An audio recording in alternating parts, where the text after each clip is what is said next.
Welcome to The Disappearing Mind, a unique podcast helping you find clarity and support along your dementia journey.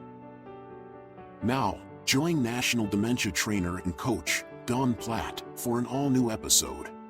Hi, everyone. Welcome back to the Disappearing Mind podcast. I'm Dawn, your host, and I'm glad that you're here as we continue exploring Alzheimer's Awareness Month this November. We have created several podcasts in and around this month. I hope you listen to each one because each one is going to be helpful as you educate yourself about Alzheimer's Awareness Month and about different aspects of Alzheimer's disease and other dementias. In our previous episodes, we've discussed what Alzheimer's disease is, the many types of dementia, and what a day in the life of someone living with Alzheimer's disease can feel like. Today, we're focusing on behavioral triggers. Those moments when someone with Alzheimer's disease acts out, becomes agitated, withdraws, or repeats words and actions. You may ask yourself, why is this happening? Is it intentional? Do they know what they're doing? The answer is no. Behavior is not random. It's not a personality flaw. In Alzheimer's disease, behaviors are often the way and the only way a person can communicate in a world that becomes confusing, unpredictable, and sometimes frightening to them. Today, I want to help you step into their reality, understand the triggers, and explore ways that we can lead with compassion. When we understand what's truly happening, it makes it so much easier to deal with what is in front of us. Imagine waking up one morning in a room that looks almost the same, but not quite. A chair is slightly moved, the light feels harsh, the clock is missing. Every detail that once felt safe now feels wrong. You're confused, anxious, and unsure what to do next. This is where behaviors begin. Behavioral triggers are events, environments, or interactions that provoke agitation, fear, withdrawal, or repetitive actions. They are not misbehavior. They are the brain's way of trying to communicate. Some of the common triggers that you may see are in the environment: excess noise, clutter, sudden changes in routine. Some of the physical needs someone may have that trigger behavior: hunger, thirst, pain, fatigue. Maybe they're tired. There's emotional stress. There's fear or frustration or feeling misunderstood. And then there's communication challenges. Not understanding instructions or questions. You ever feel dumb when somebody asks you a question and you don't really know what they're saying? People with dementia probably are not going to ask you to repeat that. That's a challenge that really can produce behavior, simply that processing skill that they no longer have or it doesn't function efficiently. These behaviors are often called a voice in a confused world. That's what I call them. I say every behavior is a voice. It's a way for someone with Alzheimer's disease or other dementias to say, I need help. I am scared. I don't understand, without saying any of those things. Why do these behaviors happen? Well, let me give you an example. Mr. Thompson, a man with moderate Alzheimer's disease, becomes agitated every afternoon when the staff at the memory care community try and assist him with getting dressed. He yells, he resists, and sometimes pushes the clothes aside. To an outsider, or maybe even a family member, this might seem stubborn. But in his mind, let's get in his mind, he can no longer recognize the clothes immediately.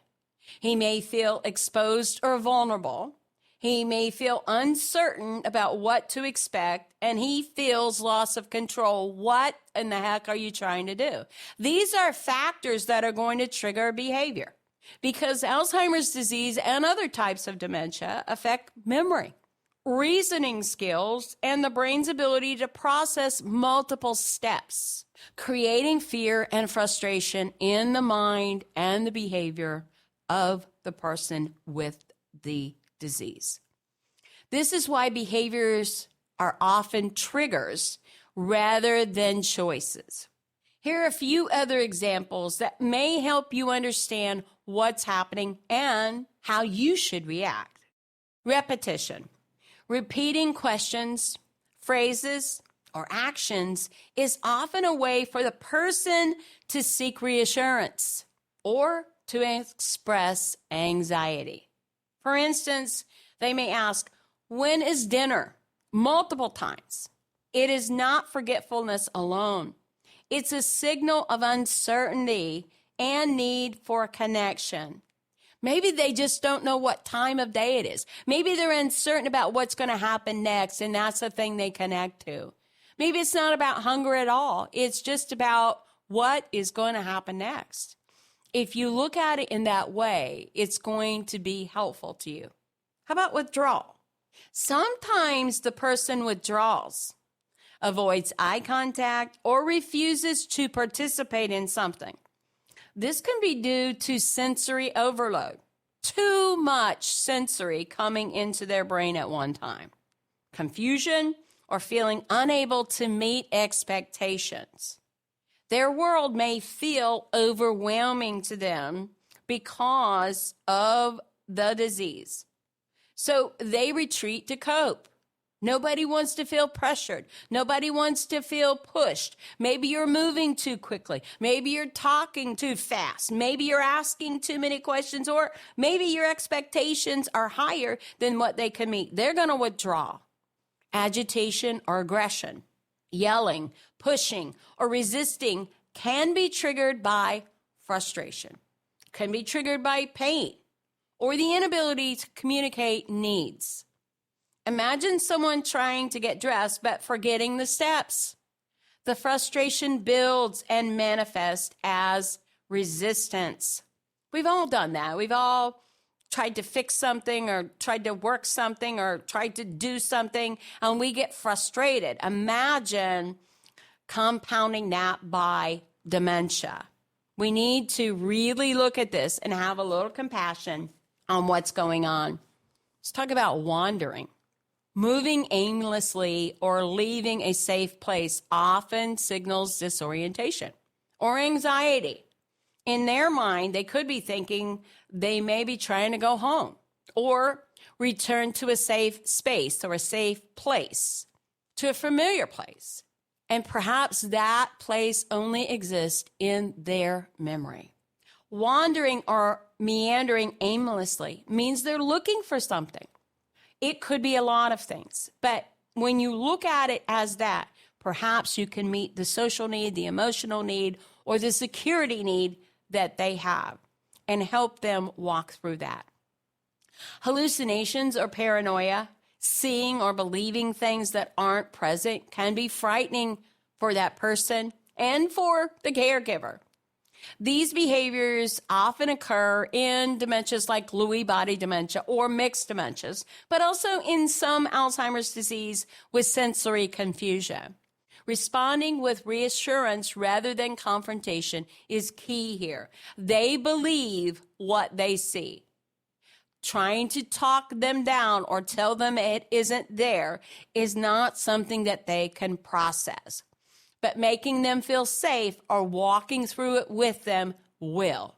You see, these behaviors are communication in a world that no longer makes sense to them. They tell us something important. The person is overwhelmed, afraid, in pain, or trying to connect. That's what these behaviors tell us. If we only look for those signs, it will be much easier for us and more supportive in the person that we're caring for. If we step back and ask, what is this behavior trying to tell me? We can move from frustration to empathy. Understanding why behaviors happen sets the stage for identifying triggers. What are triggers? Triggers are things that if we identify, we can intervene more thoughtfully, We can reduce distress and support both the person and the caregiver. What are triggers? How can we identify triggers? How do we know what triggers behavior? It's observation. Observation is key. That's how I do it. Think of it as detective work, noting patterns, environments, time and space, and even individuals. So when I am looking to solve a behavior, to support a behavior, I do a behavioral log where I document and keep a log, noting patterns, time of day, the environment they're in. Is it in the dining room? Is it after shower? Is it when the cousin leaves? What is all of these patterns? This detective work is going to help you in finding a solution and caring for the person with this. Keep a behavioral log, track on that log what happens before, during, and after this behavior. You'll find patterns over time that you can really look at. This is going to give you a thought of timing when this could occur, or a person or a situation that you may be putting them in that they need to be removed from. Note that time of day, note the surrounding they're in, the people present, and the person's mood. It really helps you in decreasing behaviors when you understand how to intervene before this happens. Look for patterns. Is agitation more common in the morning or the evening? Does it involve a particular caregiver or a task that provokes it? Perhaps it's getting dressed. Perhaps it's taking a shower. Perhaps it's going to the doctor. Perhaps they're upset after the wife leaves or the daughter leaves or whatever the case may be. Consider unmet needs. Are they hungry? Are they uncomfortable or in pain? Are they tired or overstimulated? Are their clothes uncomfortable? Are their shoes uncomfortable? All of those factors can produce behavior. What are the unmet needs? Do they need a hug? And then reflect on the emotions that they're expressing as you log these behaviors. Are they projecting fear, anxiety, confusion, even unspoken grief can drive behaviors? I have helped many families who cannot understand why dad is missing his father who died 40 years ago. But in dad's mind, his father just died. He's reliving it over and over and over again. These kinds of emotion can impact them, and we need to know and recognize this need, this emotional need, this emotional void that they had. That's what produces triggers that produce behavior. Our goal is to reduce behaviors. We can't always cure behaviors, but we can reduce them. We can remove them from the environment or the trigger that is there as much as possible. Imagine a caregiver noticing that Mrs. Long's agitation always occurs during mealtime. By logging details, they realize the room is noisy, the food is served very quickly. Adjusting the environment to a quieter setting and a slower pace can dramatically reduce distress. You may be wondering, but what if a trigger isn't obvious? Some triggers are subtle. A shadow across the floor, a faint smell, a change in routine. It really takes patience and empathy and trial and error to discover them, but you can discover them and they will be helpful in responding and decreasing behaviors. Now let's talk about what to do when behaviors appear. First and foremost, you've heard me say it, I'll say it over and over again, step into their reality, not your reality, not the reality of where we are and the time we are. Step into their reality. Every action is communication. Be understanding, validate, try and get a picture of what they're imagining and where they are in their mind. Don't rush or correct them. Pause and observe them. Be supportive. Take a breath. Look for clues and ask, what might this behavior be telling me? For example, when I talk about validating emotion, say someone is yelling, "Get me out of here," or "Get out of here." Don't argue with them. Instead, acknowledge, "I see you're upset. You feel unsafe. Let's figure it out together. You're safe. I'm here with you. I understand that you are angry. I understand that you feel unsafe." You have to validate what they are expressing. Validation reassures the person that their feelings matter, and we all want that. You need to adjust the environment and approach. If your approach hasn't been working, then change it. Maybe you need to reduce noise or bright lights in the environment. Maybe they think that the light pole in the neighbor's yard is shining in their window and they're spying on them. Pull the blinds, move them to a different seat. Offer choices to give control. That might be offering them something else to do or trying to distract them away from that. Break tasks into simple steps. Adjusting the environment and the approach. If you are having this and getting dressed or getting ready or mealtime or showering, simple steps. It may take longer, but you are going to see in the end, it's going to be more impactful. Use calm communication. When dealing with behaviors, speak slowly, softly, with clear cues. Avoid arguing, and please don't correct them. It's not going to get you anywhere. Use gestures, such as nodding your head, smiling, touch, or guiding words. This is going to be calming, have a calming effect on someone who's having an outburst. And then care for yourself. Managing behaviors can be exhausting.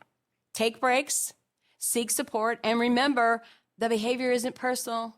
It is not directed at you. It is their voice for saying, "I'm confused. I don't understand. I don't feel safe. I don't feel secure." It is not personal. Seek support. And please take breaks. Step away if you're having a hard time coping. You also return to the first person and relate to what they're saying. Become calmer yourself. Set the stage. Model it.